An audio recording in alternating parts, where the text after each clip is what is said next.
pelaku pembunuhan terhadap santri di Seputih Raman, Lampung Tengah, Lampung, ternyata kerap melakukan aksi pencurian di rumah tetangga mereka.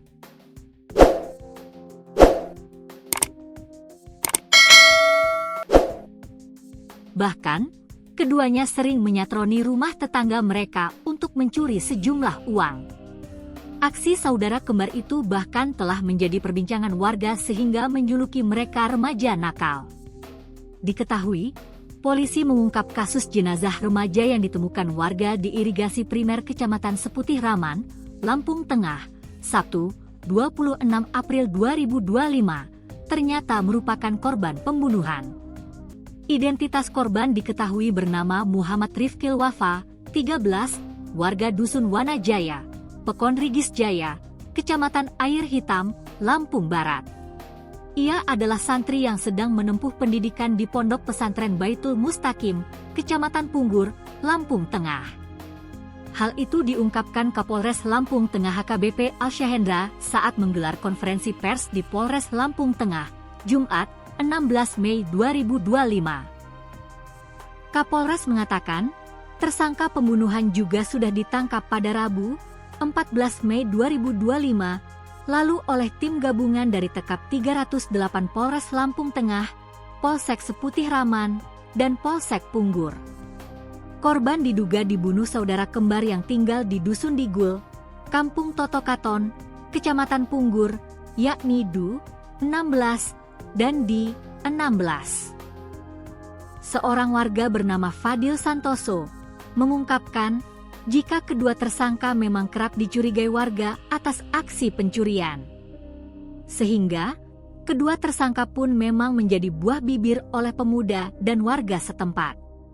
Dia sering melakukan aksi pencurian, bahkan dia dengan beraninya menyatroni dan menggeledah rumah tetangga untuk mencuri sejumlah uang, ungkapnya. Di sisi lain, kedua tersangka pembunuhan santri Pondok Baitul Mustaqim Kecamatan Punggur diketahui bersikap tenang dan santai usai merenggut nyawa korban dan membuangnya ke irigasi. Pasca kejadian, kedua tersangka diketahui siswa SMK di Lampung Tengah ini tetap bersekolah seperti biasa. Wahyudi selaku warga setempat mengatakan, dirinya sempat berpapasan dengan kedua tersangka Du, 16, dan Di, 16, saat perjalanan ketika berangkat dan pulang sekolah. Dia mengaku, sebelum mengetahui kabar tim gabungan Tekap 308 Polres Lampung Tengah pada Rabu, 14 Mei 2025, pukul 19.30 WIB, tersangka terlihat santai dan tidak menunjukkan tanda-tanda kepanikan.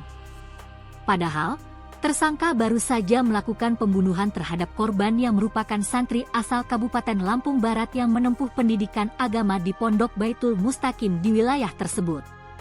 Beberapa hari setelah geger penemuan mayat yang ternyata santri pondok, saya tidak sengaja berpapasan dengan keduanya, tersangka. Saya melihat raut mukanya tenang seperti tidak ada beban pikiran dan sekolah seperti biasa, katanya kepada Tribun Lampung Co.id, Jumat, 16 Mei 2025. Taunya pas malamnya dia dijemput polisi dan ditangkap atas kasus pembunuhan. Terus terang saya tidak menyangka keduanya telah membunuh santri tersebut, tambahnya. Meski demikian, tak sedikit warga yang mengakui bahwa tersangka sering melakukan aksi nakal di wilayah setempat.